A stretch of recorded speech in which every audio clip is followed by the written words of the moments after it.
Welcome to Destination History, where we tackle interesting and fascinating places and take a stroll through the history behind them. Today's destination sees us visit one of the most striking and unique natural landforms in the world, a place that's been around for over 350 million years and protected by its Aboriginal custodians for at least 40,000 years, but was a secret from the outside world until just 40 years ago. Join me as we take a look at today's destination, the Bungle Bungles.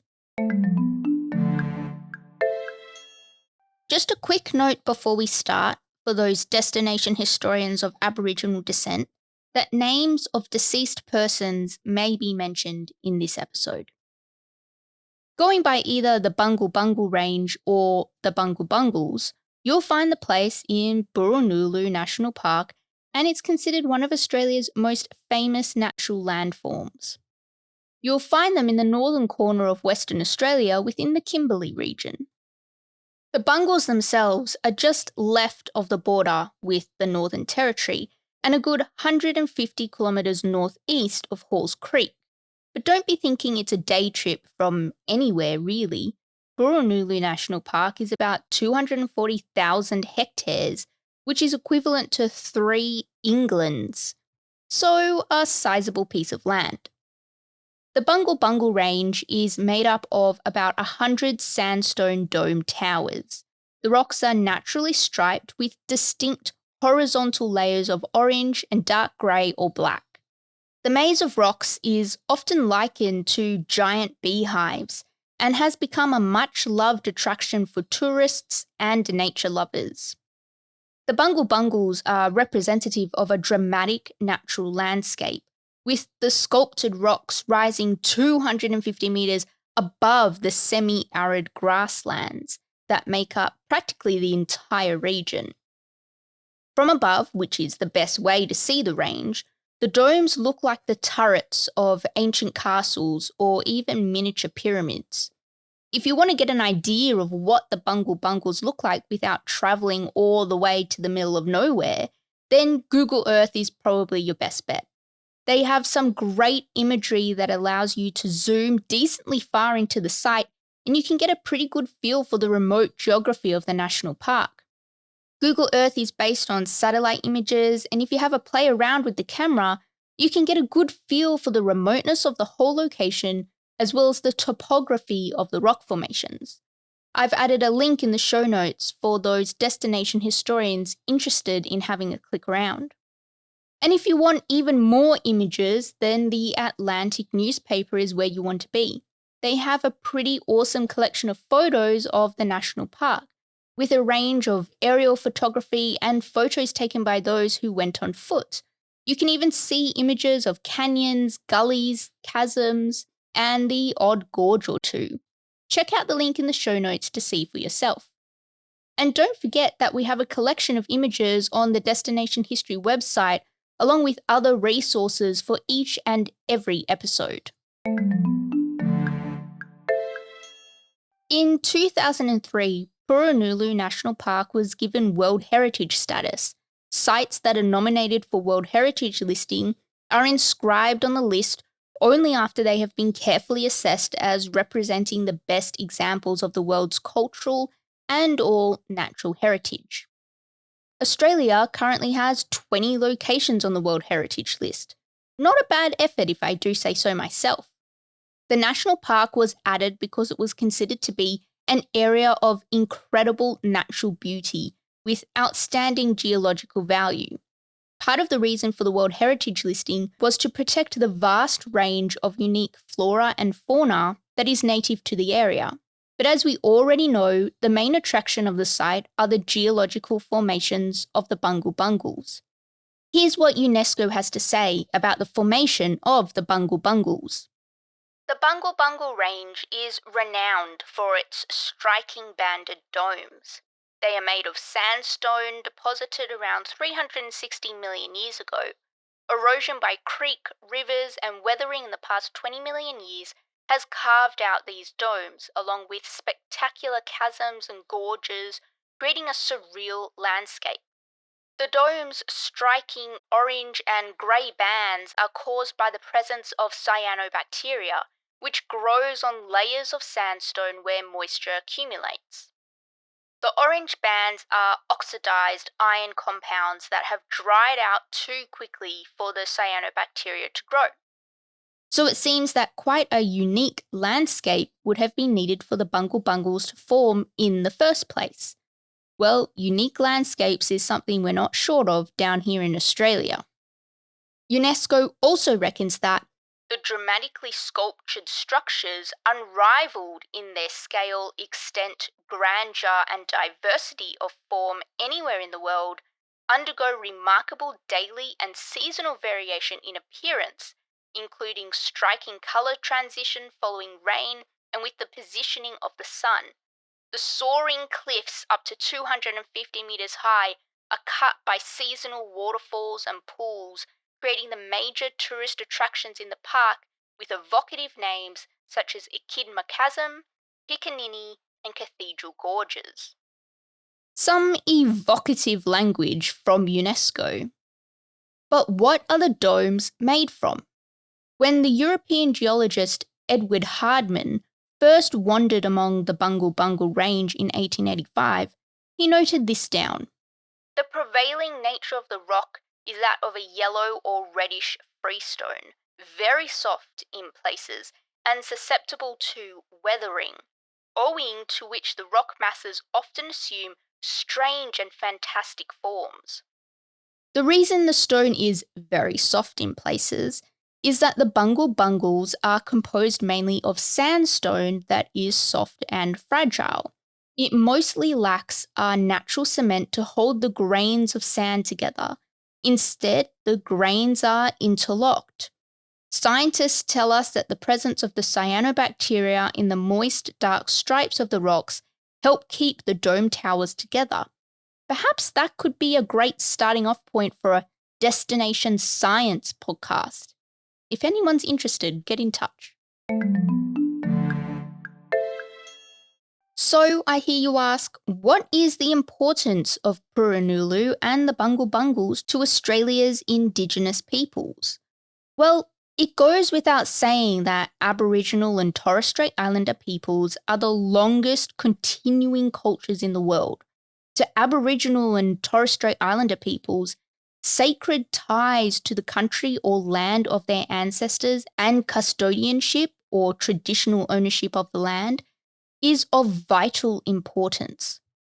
Aboriginal people are thought to have lived in the region of Burunulu for more than 40,000 years, and the park holds rich, enduring traces of their life.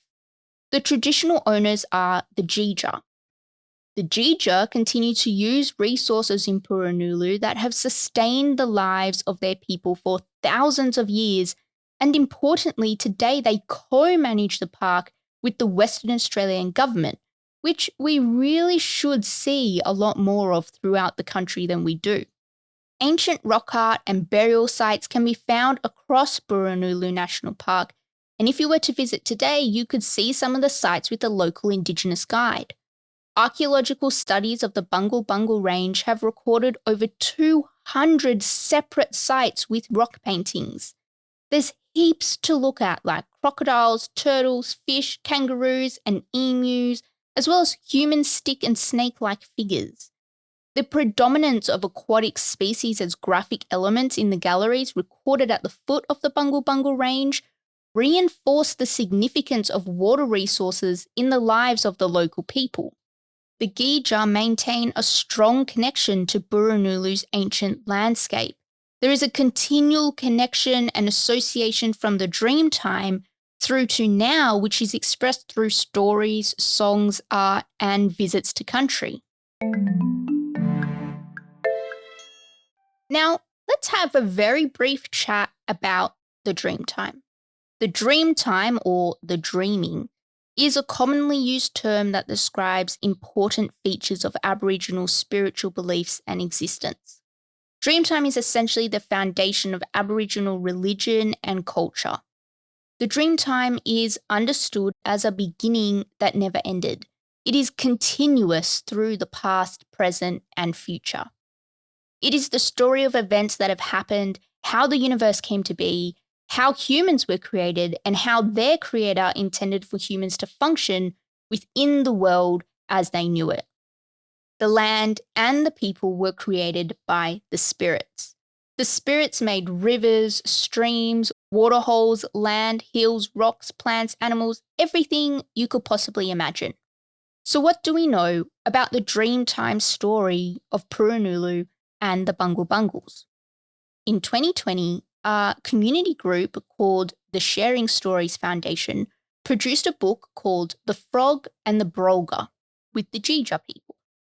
Senior custodian Shirley Drill generously shared the sacred Dreamtime creation story of Purunulu with a wider audience. The book, which is also available as an ebook that includes animated video clips, there's a link in the show notes for those interested, was written in both the local Jija language as well as English. The tale of the frog and the brolga tells us that back in the Dreamtime, there was a giant watering hole at Purunulu and a range of creation ancestors. These are animals which can also appear in human form, and they played a role in the creation of the landscape. A bird known as a brolga tricked her Dreamtime companions into taking all the water from the watering hole for herself in a giant coolamon and flying away. For those not in the know, a coolamon is a traditional Aboriginal vessel made from wood that was used to carry water or food. Several animal beings tried and failed to stop the brolga, but finally a frog successfully threw a boomerang into the coolamon, which released all the water in this dramatic downpour. The rain transformed all the people and creatures into the landscape of Purunulu to what it looks today, with some becoming trees and others rocks, animals, and people. We're extremely lucky as a wider, non-Indigenous audience to have access to such a creation myth. It really allows us an insight into how the Jija maintain a strong connection to the Bungle Bungles and surrounding lands. As we know, Australia was colonised by the British in the late 18th century. The East Kimberley was one of the last regions of Australia to experience colonisation. The story of the transformation of the region and life for the traditional custodians of the land is an all too familiar one in the history of Australia. Historical accounts of the entry of non-Aboriginal people to the region begin in July 1879, when government surveyor Alexander Forrest and his party reached the Ord River. This is the main river flowing through the area today that we know as Burrunulu National Park. Positive reports of the quality of potential farming area in the region created a land rush in the first half of the 1880s, and the Kimberley was divided into a series of large pastoral leases. Thousands more colonists swarmed the area upon the discovery of gold at Old Horse Creek in 1895. With almost all of them seeking their fortune in gold mining. This profoundly changed the way in which the traditional owners were able to live their lives. Oral history accounts describe numerous instances of violence against the local Aboriginal people. According to historians, the 30-year period following the discovery of gold was marked by lawlessness, atrocities against local Aboriginal people, spearing of cattle, and general hostile relationships between the intruders and the local people. Not to mention the introduced diseases from the Europeans like measles, smallpox, leprosy, and influenza. These all took a heavy toll on the Indigenous population. But this wasn't just isolated to northern Western Australia. This experience and poor treatment is pretty much mirrored all around the country.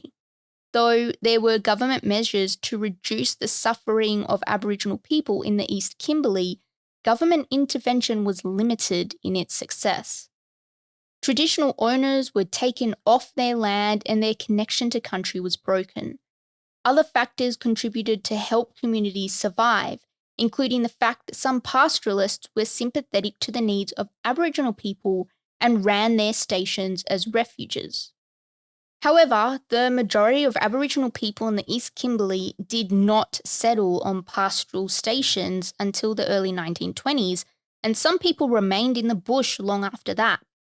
Aboriginal knowledge and understanding of the land and their unpaid labour contributed to the economic viability of pastoralism. By the late 1920s, ethnographers determined that the size of the local Aboriginal population had declined significantly.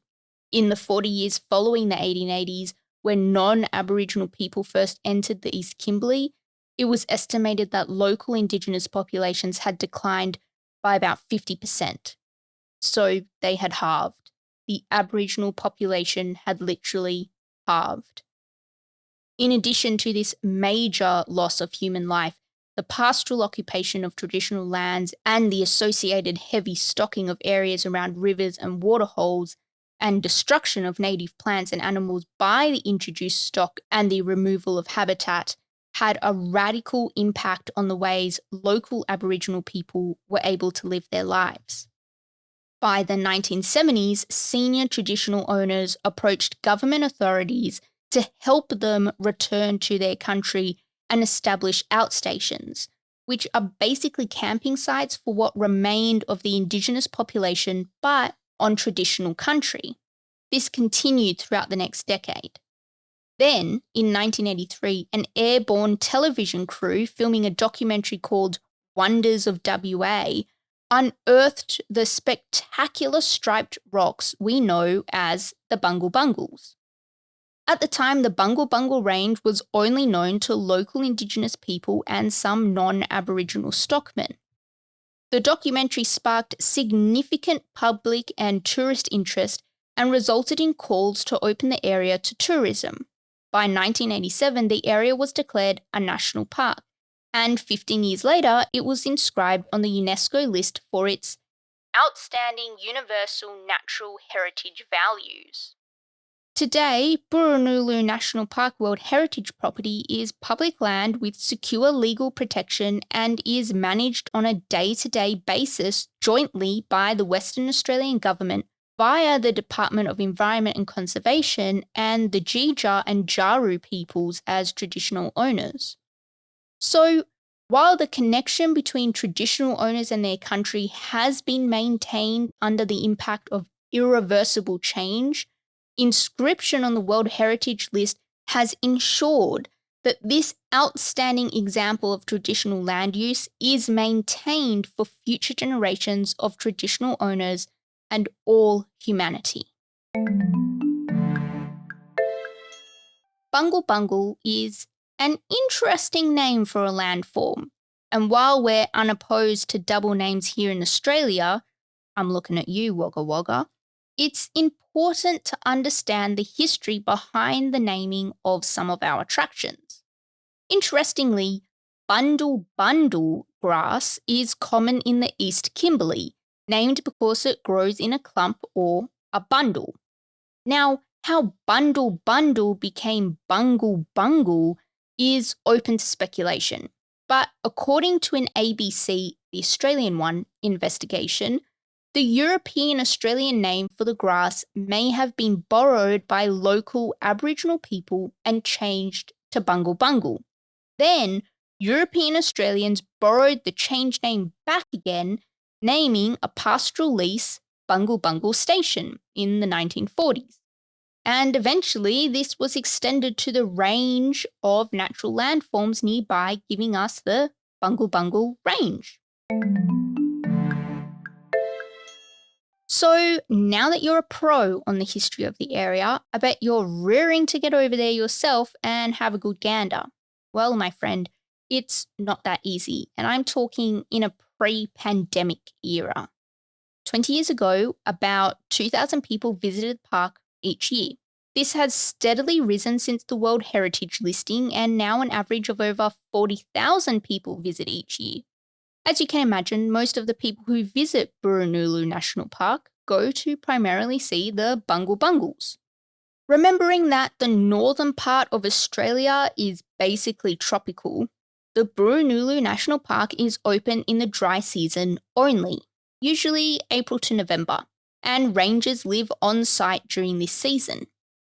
Temperatures push 30 degrees Celsius even in the coolest months. So make sure to pack light and bring plenty of sunscreen, and you'll need that 50 plus SPF stuff. Yeah, it's hot and the sun is harsh, but there's also a weak ozone layer above us, so let's be smart, people. Of the thousands of people who visit the park each year, nearly half see Burunulu only by air. They fly in from Kununurra, usually by helicopter or small plane, do a scenic circuit and fly off again. According to Burunulu's long-term ranger, Lindsay Brown, the aerial sightseers are good environmental news for the park, as they have a much lower impact on the park than people who visit by four-wheel drive and then get out and wander around on foot. Land-based access to and within the park can be difficult because of the remoteness of the area and the park's position at the edge of Australia's monsoonal region, both of which make access tricky. Visitors to the park by land can stay at eco-lodges at the park which offer four-wheel drive tours, and there are also public camping grounds for people to stay at.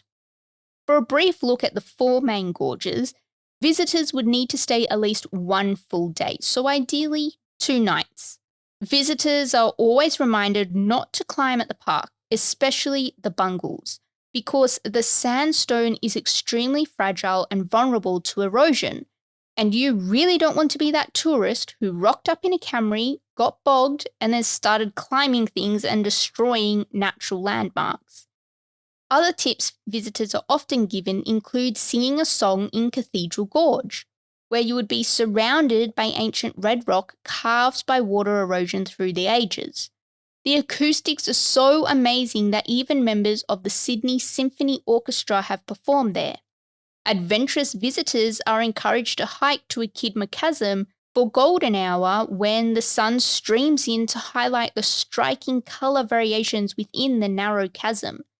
And finally, visitors who stay overnight are reminded to look up as darkness falls. With no light pollution, you can really marvel at the bright intensity of the starlit sky. Don't forget to head over to the website to check out images of all these cool places. You know the drill. If you want more exciting stuff, check out the website for images and links to more cool things over at destinationhistorypod.com. And if you want to hear about a particular place or building, then send through your suggestion by whatever means possible, and it will get its very own episode here on Destination History. This episode was researched and written by Nick Alexander. Thanks for listening. Stay safe out there. See you next time.